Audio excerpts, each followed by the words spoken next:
शाम के 6 बजने को है। मैं हूं शुभे मिश्रा आपके साथ और आप देख रहे हैं साल 2025 विधानसभा चुनाव से जुड़ा सबसे महत्वपूर्ण बुलेटिन मुख्यमंत्री। चलिए बिना देरी के शुरू करते हैं चुनावी खबरों का संपूर्ण बुलेटिन मुख्यमंत्री। लालटेन वालों ने जंगल राज दिया, अब हम लोग कभी उसके साथ नहीं जा सकते हैं। एक मौका तेजस्वी को दीजिए, वैकेंसी ही नहीं है। और मुख्यमंत्री की शुरुआत सबसे बड़ी खबर के साथ करेंगे। बिहार में चल रहे एसआईआर का आंकड़ा निर्वाचन आयोग ने जारी कर दिया है और 1 अगस्त को ड्राफ्ट मतदाता सूची जारी कर दी जाएगी। निर्वाचन आयोग ने आंकड़े के साथ ये भी बताया कि एसआईआर की प्रक्रिया को किस तरह बिहार में पूरा किया गया, कितने लोग इस काम में लगे, क्या तरीका अपनाया गया, ये सब कुछ बताया गया है। पहले आप ये रिपोर्ट देखिए।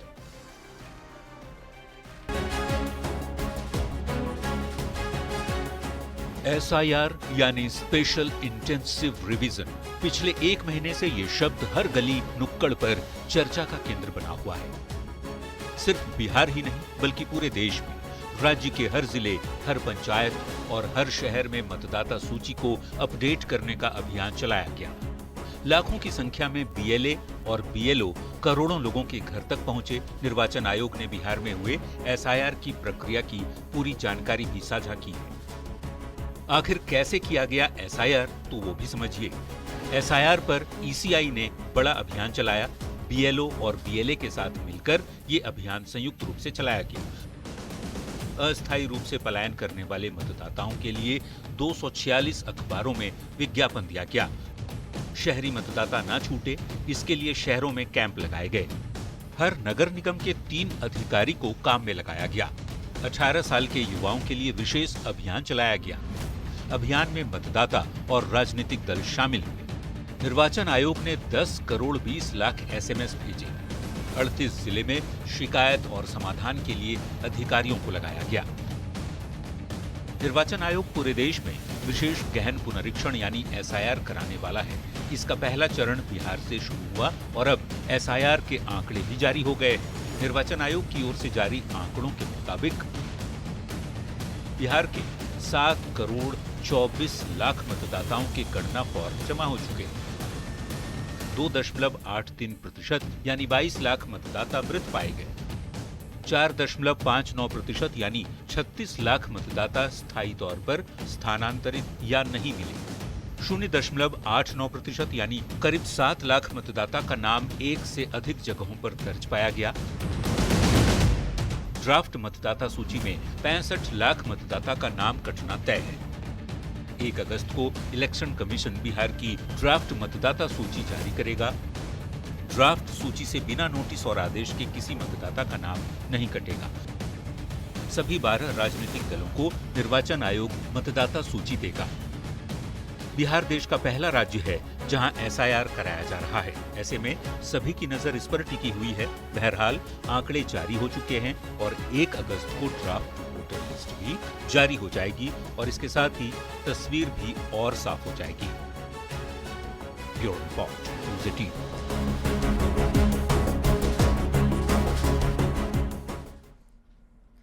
और देखिए एसआईआर पर संग्राम जारी है। निर्वाचन आयोग के आंकड़े आने के बाद आज सुप्रीम कोर्ट में भी एसआईआर के मुद्दे पर सुनवाई हुई है। हालांकि कोर्ट ने अभी कोई फैसला नहीं सुनाया है और कल एक बार फिर इस मामले पर सुनवाई होनी है, पर इन सब के बीच सियासत जारी है।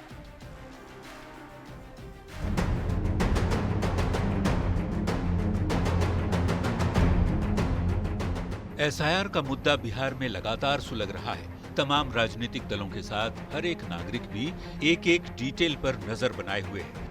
सोमवार को एसआईआर पर हुई सुनवाई में निर्वाचन आयोग के वकील ने कोर्ट की तरफ से 3 डॉक्यूमेंट को शामिल करने के सुझाव पर आयोग का पक्ष रखा।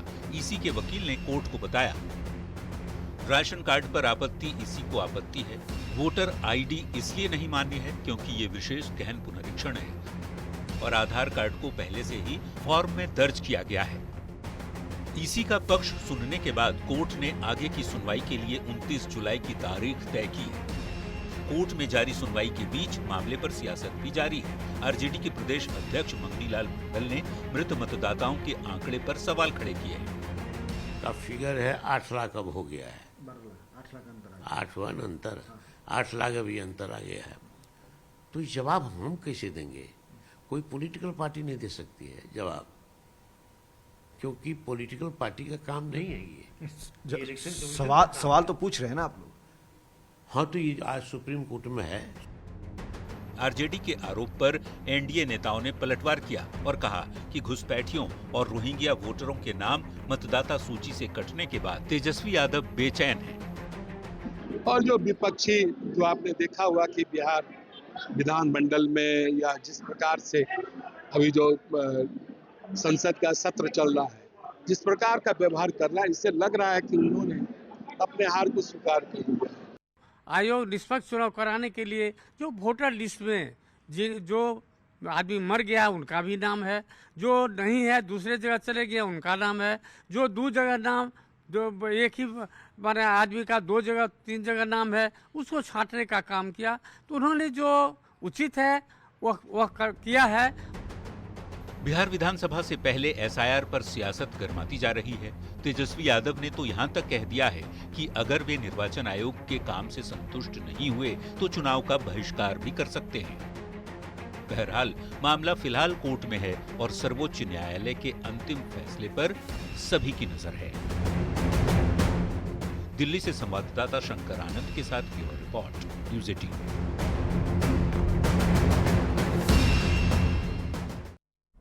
और मुख्यमंत्री में बढ़ेंगे आगे और बात लालू प्रसाद के बड़े बेटे की, जो अब बागी हो गए हैं।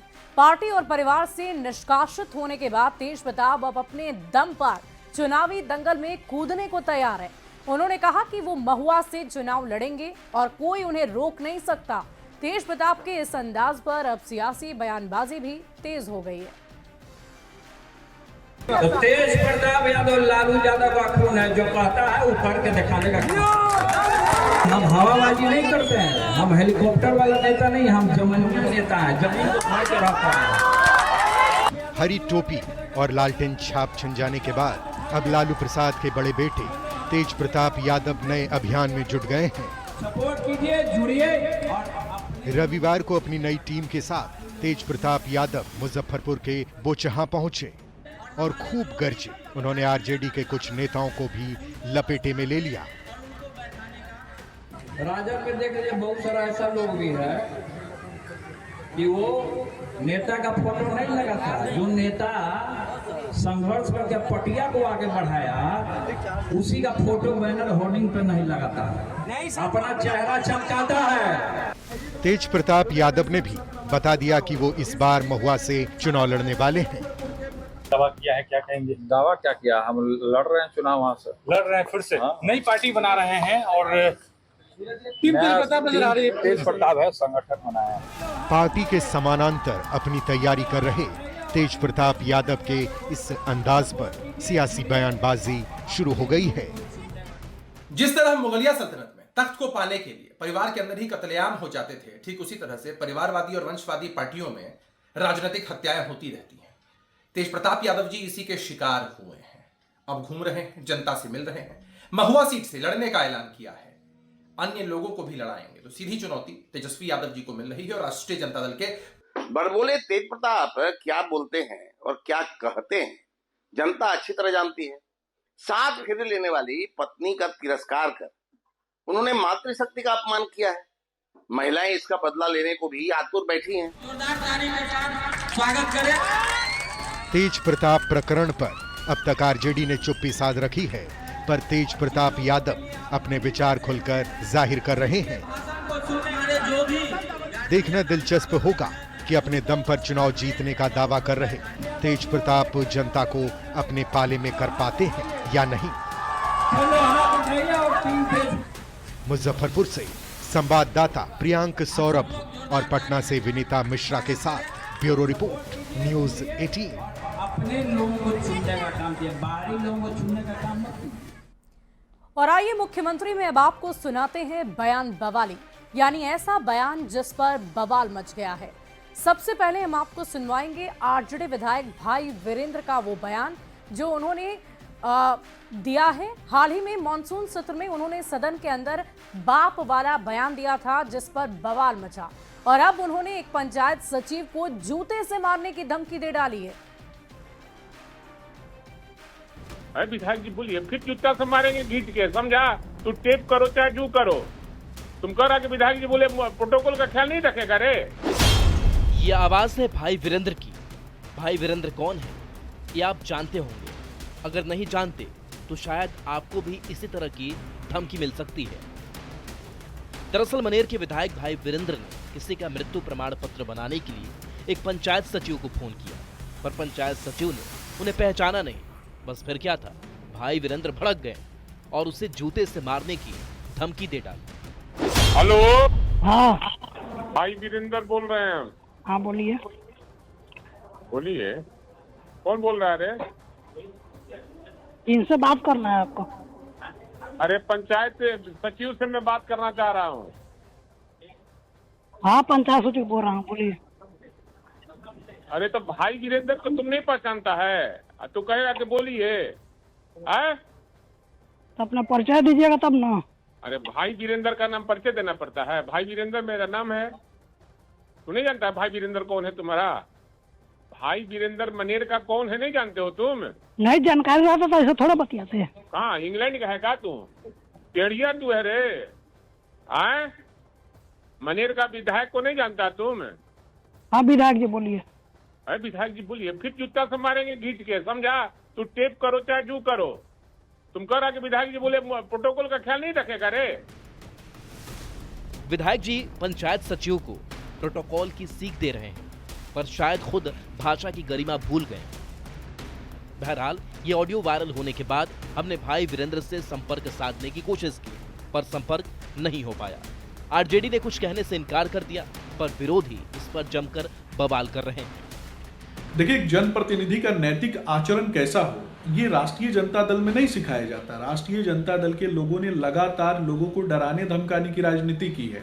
जब कभी भी इनका शासन रहा, इन्होंने अपने कर्मचारियों को भी धमकाया, अधिकारियों को भी धमकाया और आम जनता को भी डरा करके रखने का काम किया। ऐसे जनप्रतिनिधि ना लोकतंत्र के लिए ठीक है, ना मनेर की जनता के लिए। मनेर की जनता से मैं अपील करूंगा कि 2-4 महीना के बाद बिहार विधानसभा का चुनाव होना है। उस चुनाव में आप भाई वीरेंद्र से छुटकारा पाएं। सरकारी कर्मचारी से बदसलूकी का मामला अब तूल पकड़ने लगा है। एनडीए का आरोप है कि आरजेडी की आदत है लोगों को डराना धमकाना। तो आरजेडी इस पूरे प्रकरण पर चुप्पी साधे हुए है। पटना से संवाददाता विनीता मिश्रा के साथ ब्यूरो रिपोर्ट, न्यूज़ 18। और बिहार के नगर विकास एवं आवास मंत्री जीवेश मिश्रा ने भाई वीरेंद्र के वायरल ऑडियो क्लिप पर पलटवार किया है, जिसमें भाई वीरेंद्र ने फोन पर एक पंचायत सचिव को धमकी दी थी। जीवेश कुमार ने कहा कि भाई वीरेंद्र के इस तरह के बिगड़े बोल या अमर्यादित भाषा का इस्तेमाल कोई पहली दफा नहीं है।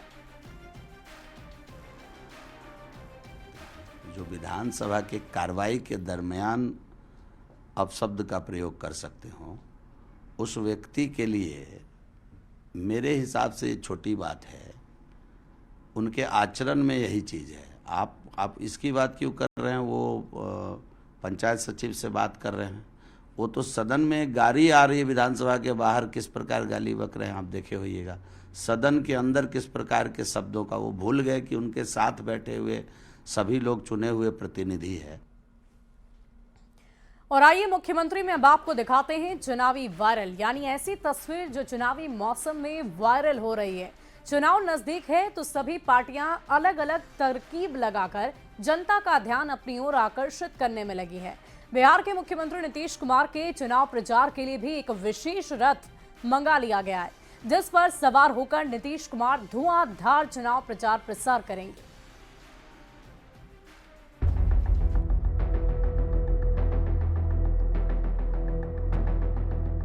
विधानसभा चुनाव के लिए नीतीश कुमार का विशेष रथ हरियाणा से बिहार पहुंच चुका है, जिस पर सवार होकर नीतीश कुमार जनता के बीच पहुंचने भी लगे हैं। रथ की शुरुआत मधुबनी से हुई, जब नीतीश कुमार विशेष रथ पर सवार होकर जनता के बीच पहुंचे रथ पर नीतीश कुमार के साथ संजय झा भी मौजूद रहे। नीतीश कुमार के लिए रथ क्यों मंगाया गया है, संजय झा ने ये भी बताया। रथ से इसलिए घूमेंगे ना कि रोड सही है। आप कल्पना कीजिए कि नीतीश कुमार जी के सरकार से पहले पटना से बाहर कोई रथ लेके जा सकते थे आप? क्या पूछिए एक बार, जो लोग घूमते हैं गाड़ी से। नीतीश के इस रथ का नाम रखा गया है निश्चय रथ, जिस पर सवार होकर सीएम जनता के बीच पहुंचेंगे और इस रथ में कई खास बातें भी है। ये रथ एक बस को मॉडिफाई करके बनाया गया है। रथ में कई अत्याधुनिक सुविधाएं मौजूद हैं। लंबी यात्रा के लिए आरामदायक सीट है। रथ में 4 एडजस्टेबल सीट हैं, जो रथ को और भी ज्यादा खास बनाता है। निश्चय रथ में नीतीश कुमार के प्राइवेसी का पूरा ख्याल रखा गया है। रथ में टिंटेड विंडो और प्राइवेसी कर्टन भी लगाया गया है। रथ में हाइड्रोलिक सिस्टम लगा है। सीएम हाइड्रोलिक सिस्टम के जरिए छत पर सीधा पहुंच जाएंगे। सीएम ऊपर पहुंचे तो कहीं से कोई दिक्कत ना हो, इसे लेकर छत को रेलिंग से घेरा गया है। रात में भी रथ से प्रचार करना संभव होगा। रात के लिए छत पर फ्लड लाइट लगाए गए हैं। निश्चय रथ की एक खासियत तो ये भी है कि रथ पर मुख्यमंत्री की तस्वीर लगी है और लिखा है बहन बेटियों के सपने साकार, धन्यवाद नीतीश कुमार। इस रथ के बिहार आने से राजनीति भी शुरू हो गई और रथ को लेकर एनडीए उत्साहित है तो महागठबंधन इस बार निशाना साध रहा है। यह रथ नहीं, विकसित बिहार का शुभंकर है। सुशासन और पारदर्शिता इसके पहिए हैं। जब रथ को देखकर विपक्षी दलों की यह हालत है तो रथ के पीछे उमड़ने वाले हुजूम को देखकर क्या दशा होगी। जब गांव-गांव में सड़क बन गई है तो अब रथ के माध्यम से जनता के बीच नीतीश जी जा रहे हैं। नीतीश जी चुनावी भाषण नहीं बल्कि बिहार के विकास का रिपोर्ट कार्ड लेकर जनता के बीच में जा रहे हैं। आप हरियाणा से रथ लेकर के आए हैं, लेकिन ये अनिश्चय रथ है। आपके प्रति लोगों ने इस बात का निश्चय कर लिया है कि इस बार बदलाव लाना है बिहार में। अब माननीय नीतीश कुमार जी और एनडीए के लोग रथ में जाए, घोड़ा में जाए, पालकी में जाए, बिहार की जनता से उनको कुछ नहीं मिलने वाला है। नीतीश कुमार का निश्चय राजनीतिक रथ चर्चा के केंद्र में है और इसकी तस्वीरें अब सोशल मीडिया पर बहुत तेजी से वायरल हो रही है। न्यूज़ 18 के लिए पटना से संवाददाता आनंद अमृतराज की रिपोर्ट। और मुख्यमंत्री के इस खास बुलेटिन में अब वक्त हो चला है एक रोचक जानकारी का। क्या आप जानते हैं कि बिहार में सबसे पहली गठबंधन सरकार कब बनी? 1967।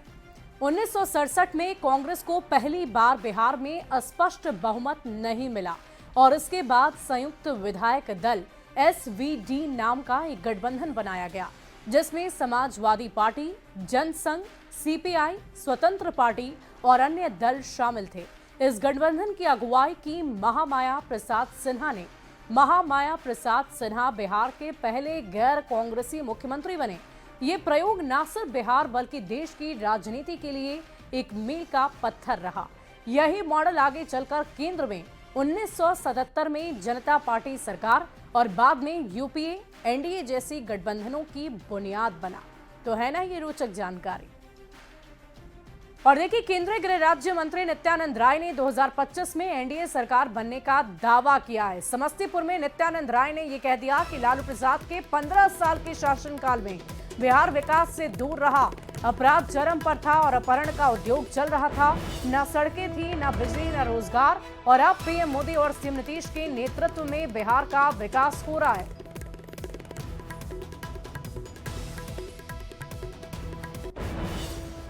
आगामी 2025 के चुनाव में इस बिहार की जनता ने एनडीए सरकार बनाने का मन बना चुकी है। सभी लोग जानते हैं कि जब जब आरजेडी की सरकार रही है 15 वर्षों में, बिहार विकास से दूर रहा है। इस बिहार को बीमार बिहार कहा जाता था। बिहार के नाम से लोग इस रूप में कहीं जाते थे तो संबोधित होते थे कि आप बीमार और बेहाल बिहार के आप वासी हैं। उनके ज़माने में पलायन हो गया था, रोजगार नहीं था, बिजली नहीं थी, सड़क नहीं थी, अपराध चरम सीमा पर था। और इस खास बुलेटिन में अभी के लिए बस इतना ही। आप बने रहे न्यूज़ 18 बिहार झारखंड के साथ। लालटेन वालों ने जंगल राज दिया, अब हम लोग कभी उसके साथ नहीं जा सकते हैं। एक मौका